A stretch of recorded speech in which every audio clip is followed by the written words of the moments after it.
Welcome to the Daily Chronological Bible. My name's Hunter, and we are reading through the Bible in chronological order as a single story. And that story is all about Jesus. It is a revelation of Him, and He has revealed to us the heart of the Father. Today is April 30th. We're reading through the New Living Translation. This is the word of the Lord. Barzillai of Gilead had come down from Mogalim to escort the king across the Jordan. He was very old, 80 years of age, and very wealthy. He was the one who had provided food for the king during his stay in Mahanaim. "Come across with me and live at Jerusalem," the king said to Barzillai. "I will take care of you there." "No," he replied, "I am far too old to go with the king to Jerusalem. I am 80 years old today, and I can no longer enjoy anything. Food and wine are no longer tasty, and I cannot hear the singers as they sing. I would only be a burden to my lord the king. Just to go across the Jordan River with the king is all the honor I need. Then let me return again to die in my own town, where my father and mother are buried. But here is your servant, my son Kinham. Let him go with my lord the king and receive whatever you want to give him." "Good," the king agreed. "Kinham will go with me, and I will help him in any way you would like, and I will do for you anything you want." So all the people crossed the Jordan with the king. After David had blessed Barzillai and kissed him, Barzillai returned to his own home. The king then crossed over to Gilgal, taking Kinham with him. All the troops of Judah and half the troops of Israel escorted the king on his way. But all the men of Israel complained to the king.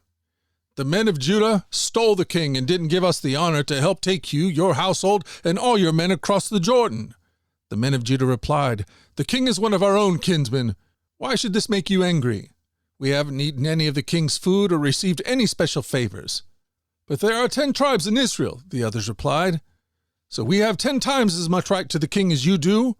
What right do you have to treat us with such contempt? Weren't we the first to speak of bringing him back to be our king again?" The argument continued back and forth, and the men of Judah spoke even more harshly than the men of Israel. 2 Samuel 20. There happened to be a troublemaker there named Sheba, son of Bichri, a man from the tribe of Benjamin. Sheba blew a ram's horn and began to chant, "Down with the dynasty of David! We have no interest in this son of Jesse! Come on, you men of Israel! Back to your homes!" So all the men of Israel deserted David and followed Sheba, son of Bichri. But the men of Judah stayed with their king and escorted him from the Jordan River to Jerusalem. When David came to his palace in Jerusalem, he took the 10 concubines he had left to look after the palace and placed them in seclusion. Their needs were provided for, but he no longer slept with them. So each of them lived like a widow until he died. Then the king told Amasa, "Mobilize the army of Judah within 3 days, and report back at that time." So Amasa went out to notify Judah, but it took him longer than the time he had been given. Then David said to Abishai, "Sheba, son of Bichri, is going to hurt us more than Absalom did. Quick, take my troops and chase after him before he gets into the fortified towns where we can't reach him." So Abishai and Joab, together with the king's bodyguard and all the mighty warriors, set out from Jerusalem to go after Sheba. As they arrived at the great stone in Gibeon, Amasa met them. Joab was wearing his military tunic with a dagger strapped in his belt. As he stepped forward to greet Amasa, he slipped the dagger from its sheath. "How are you, my cousin?" Joab said, and he took him by the beard with his right hand, as though to kiss him. Amasa didn't notice the dagger in his left hand, and Joab stabbed him in the stomach with it so that his insides gushed out onto the ground. Joab did not need to strike twice, and Amasa soon died. Joab and his brother Abishai left him lying there and continued after Sheba. One of Joab's young men shouted to Amasa's troops, "If you are for Joab and David, come and follow Joab." But Amasa lay in his blood in the middle of the road, and Joab's men saw that everyone was stopping to stare at him, so he pulled him off the road into a field and threw a cloak over him. With Amasa's body out of the way, everyone went on with Joab to capture Sheba, son of Bichri. Meanwhile, Sheba traveled through all the tribes of Israel and eventually came to the town of Abel Beth-Maachah, all the members of his own clan, the Bichrites, assembled for battle and followed him into the town. When Joab's forces arrived, they attacked Abel-Beth-Maachah. They built a siege ramp against the town's fortifications and began battering down the wall. But a wise woman in the town called out to Joab, "Listen to me, Joab. Come over here so I can talk to you." As he approached, the woman asked, "Are you Joab?" "I am," he replied. So she said, "Listen carefully to your servant." "I am listening," he said. Then she continued, "There used to be a saying, if you want to settle an argument, ask advice of the town of Abel. I am one who is peace-loving and faithful in Israel, but you are destroying an important town in Israel. Why do you want to devour what belongs to the Lord?" And Joab replied, "Believe me, I don't want to devour or destroy your town. That's not my purpose. All I want is a man named Sheba, son of Bichri, from the hill country of Ephraim, who has revolted against King David. If you hand over this one man to me, I will leave the town in peace." "All right," the woman replied. "We will throw his head over the wall to you." Then the woman went to all the people with her wise advice, and they cut off Sheba's head and threw it out to Joab. So he blew the ram's horn and called his troops back from the attack. They all returned to their homes, and Joab returned to the king at Jerusalem. Now Joab was the commander of the army of Israel. Benaiah son of Jehoiada was captain of the king's bodyguard. Adoniram was in charge of forced labor. Jehoshaphat son of Ahilud was the royal historian. Sheva was the court secretary. Zadok and Abiathar were the priest. And Ira, a descendant of Jair, was David's personal priest. Psalm 7. A psalm of David, which he sang to the Lord concerning Cush of the tribe of Benjamin. I have come to you for protection, O Lord my God. Save me from my persecutors. Rescue me. If you don't, they will maul me like a lion, tearing me to pieces with no one to rescue me. O Lord my God, if I have done wrong or am guilty of injustice, if I have betrayed a friend or plundered my enemy without cause, then let my enemies capture me.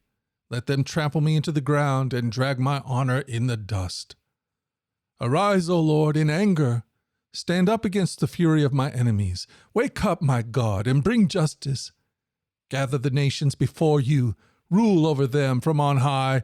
The Lord judges the nations. Declare me righteous, O Lord, for I am innocent, O Most High. End the evil of those who are wicked, and defend the righteous. For you look deep within the mind and heart, O righteous God. God is my shield, saving those whose hearts are true and right.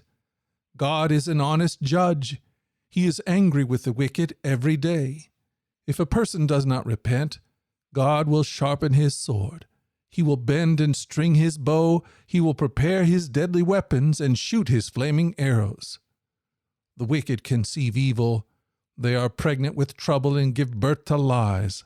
They dig a deep pit to trap others, then fall into it themselves. The trouble they make for others backfires on them. The violence they plan falls on their own heads. I will thank the Lord because he is just. I will sing praise to the name of the Lord Most High.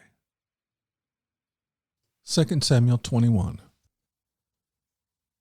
There was a famine during David's reign that lasted for 3 years.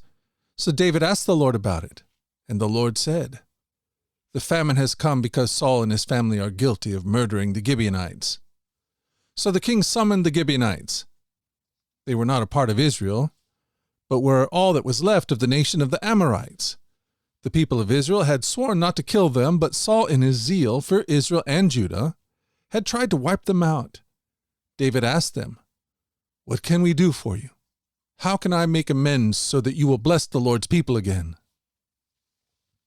"Well, money won't settle this matter between us and the family of Saul," the Gibeonites replied. "Neither can we demand the life of anyone in Israel." "What can I do then?" David asked. "Just tell me, and I will do it for you." Then they replied, "It was Saul who planned to destroy us, to keep us from having any place at all in the territory of Israel. So let 7 of Saul's sons be handed over to us, and we will execute them before the Lord at Gibeon on the mountain of the Lord."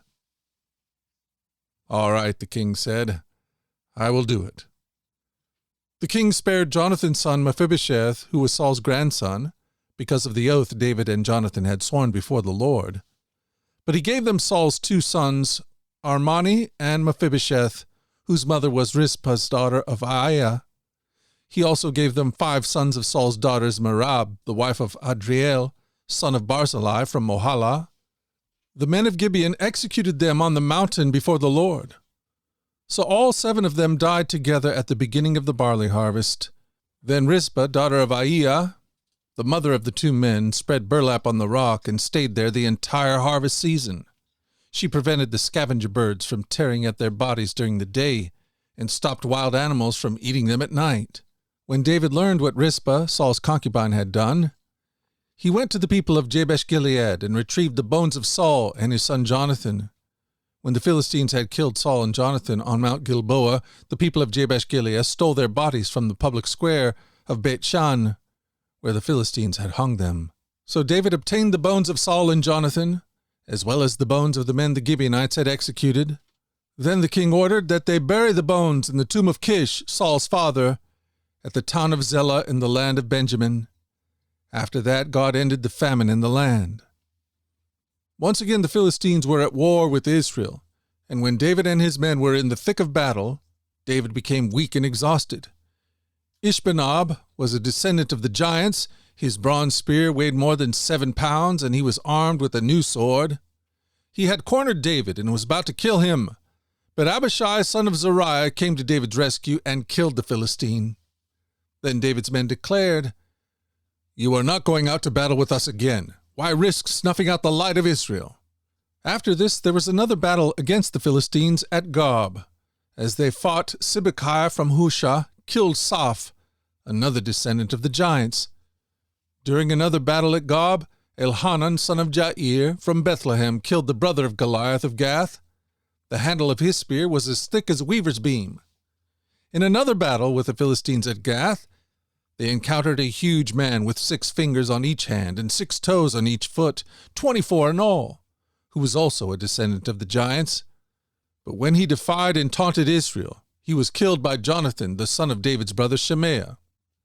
These 4 Philistines were descendants of the giants of Gath, but David and his warriors killed them. After this, war broke out with the Philistines at Gezer. As they fought, Sibbecai from Hushah killed Saph, a descendant of the giants, and so the Philistines were subdued. During another battle with the Philistines, Elhanan, son of Jair, killed Lammi, the brother of Goliath of Gath. The handle of Lammi's spear was as thick as a weaver's beam. In another battle with the Philistines at Gath, they encountered a huge man with 6 fingers on each hand and 6 toes on each foot, 24 in all, who was also a descendant of the giants. But when he defeated and taunted Israel, he was killed by Jonathan, the son of David's brother Shemaiah. These Philistines were descendants of the giants of Gath, but David and his warriors killed them.